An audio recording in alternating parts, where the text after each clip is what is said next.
Bismillahirrahmanirrahim. Assalamualaikum warahmatullahi wabarakatuh.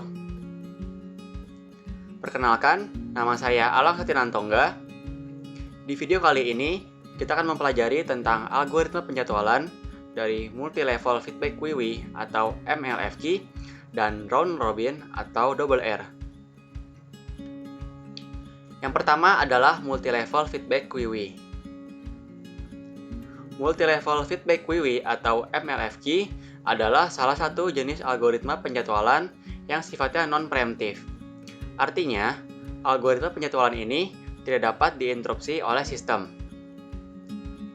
Algoritma ini bekerja berdasarkan skala prioritas dari tiap proses yang ada.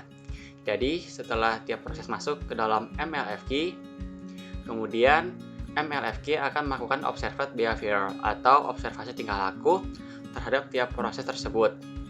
Nah, dari data observed behavior inilah MLFQ membuat skala prioritas dari tiap proses yang akan menentukan urutan dari proses tersebut. Algoritma ini juga memiliki kemiripan dengan multi-level queue. Mengapa dikatakan memiliki kemiripan? Karena baik MLFQ maupun multi-level queue sama-sama menggunakan algoritma FCFS atau first come first serve, di mana urutan proses yang berjalan berdasarkan dari urutan datangnya proses, sehingga proses yang datang paling awal akan ditempatkan paling pertama. Nah, disinilah terletak perbedaan antara MLFQ dan multi-level queue, di mana perbedaan tersebut terletak pada kemampuan MLFQ dengan proses yang dapat berpindah urutan. Sedangkan kalau multi-level queue tidak memiliki kemampuan tersebut. Jika terdapat dua atau lebih proses dalam satu antrian yang sama, urutan proses tersebut dapat memakai algoritma round robin atau double R yang akan saya jelaskan pada segmen selanjutnya. Fungsi utama dari algoritma MLFQ sebagai pembagian prioritas dalam setiap proses. Nah, dengan kemampuan utamanya dalam memindahkan proses ke urutan yang berbeda, CPU dapat berjalan lebih efisien karena proses dengan prioritas yang lebih tinggi akan ditempatkan ke urutan teratas atau higher. Pembagian prioritas dalam algoritma MLFQ berdasarkan pada tingkah laku proses yang diamati atau observed behavior, seperti yang saya jelaskan pada slide sebelumnya. Seperti seberapa lama proses memakai CPU, seberapa banyak memori yang dipakai oleh proses, dan lain sebagainya. MLFQ akan menganalisis proses saat sedang berjalan. Dengan itu dapat memprediksi tingkah laku dari proses tersebut berdasarkan data saat proses sedang berjalan. Ini adalah contoh dari algoritma multi-level feedback queue. Di sini terlihat ada queue 1, queue 0, queue 1, dan queue 2. Setiap queue memiliki proses yang berbeda-beda. Di queue 0 ada T5, T3, dan T1. Di queue 1 ada T7, T6, T4, dan T2. Sedangkan di queue 2 ada T9 dan T8.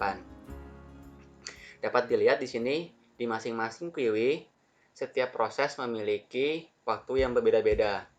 Seperti di queue 0, semua proses itu 2 milisecond. Di queue 1, semua proses itu berjalan pada 4 milisecond. Dan di queue 2, tidak dijelaskan di sini. Jadi dapat disimpulkan bahwa semakin ke bawah proses yang berjalan urutannya, maka waktu yang dipakai akan semakin lama. Ini jika kita lihat dalam waktu yang digunakan. Kita belum melihat faktor seperti seberapa banyak CPU yang dipakai, seberapa lama memori yang dipakai, dan seberapa banyak memori yang digunakan, dan lain sebagainya. Kita lanjut ke round robin queue atau double R. Nah, algoritma round robin atau double R ini adalah salah satu jenis algoritma penjadwalan yang sifatnya preemptif. Artinya, algoritma penjadwalan ini dapat diinterupsi oleh sistem sewaktu-waktu di tengah jalan. Algoritma ini bekerja berdasarkan besar time slice dari tiap proses yang ada untuk menentukan urutan penjadwalan. Nah, sistem dari besaran time slice-nya ini adalah proses yang memiliki CPU burst di bawah dari time slice yang ada akan berjalan lebih dulu dibanding dengan proses dengan CPU burst yang lebih besar dari time slice yang ada. Round robin memiliki kemiripan dengan algoritma first come first serve atau FCFS, di mana proses yang datang paling awal akan diurutkan paling pertama. Nah, perbedaannya dengan FCFS adalah round robin memiliki kemampuan untuk menginterupsi atau interrupt proses yang sedang berjalan. Karena itulah round robin atau double R dimasukkan ke dalam kategori preemptive algorithm. Fungsi utama dari algoritma double R atau round robin sebagai untuk mendahulukan proses dengan CPU burst yang lebih rendah dari time slice. Kita membuat sebuah permisalan agar lebih gampang dimengerti. Misalkan terdapat 3 proses dengan CPU burst berbeda. Kita sini ada 3 proses, P1, P2, P3. Masing-masing proses memiliki besar CPU burst yang berbeda. Kita misalkan kembali, P1 memiliki CPU burst sebesar 18, P2 sebesar 3, dan P3 sebesar 7. Time slice-nya kita ambil dengan besaran 4 milisecond. Maka round robin akan menjalankan P1 atau P1 paling awal dikarenakan P1 datang paling pertama. Seperti yang tadi saya bilang, kemiripan dengan FCFS, tapi P1 hanya akan dijalankan selama 4 mili per second, sebesar dari time slice yang ditentukan saat itu. Sisanya 14, itu dari perhitungan 18 dikurang dari 4 milisecond, akan diturunkan urutannya dan beralih ke proses kedua.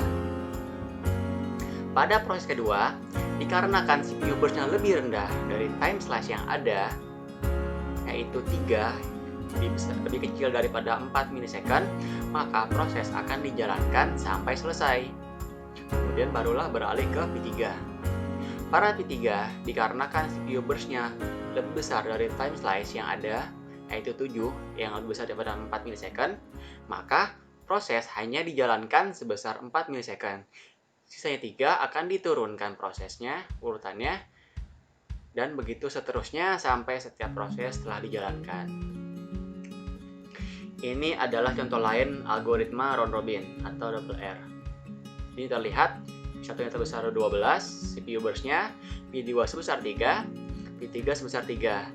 Nah, P1 karena mengikuti prinsip first come first serve akan dijalankan paling awal. Nah, tapi di sini terlihat time slice-nya hanyalah 6 milisecond. Jadi, P1 hanya akan dijalankan sebesar 6 milisecond dan sisanya 6 milisecond akan diturunkan ke urutan berbeda. Barulah berlanjut ke P2. Nah, di sini P2 dan P3 memiliki CPU burst yang sama, yaitu 3, yang lebih rendah daripada time slice yang ada. Maka P2 dan P3 akan dijalankan kedua-duanya sampai selesai, barulah beralih ke sisa dari P1 yang tadi, yaitu 12 dikurang 6, yaitu 6 milisecond. Sekian presentasi mengenai multi-level feedback QW serta round robin atau double R tadi. Mohon maaf bila terdapat sangat banyak kekurangan atau salah kata dalam presentasi saya. Kurang lebihnya mohon dimaafkan. Assalamualaikum warahmatullahi wabarakatuh.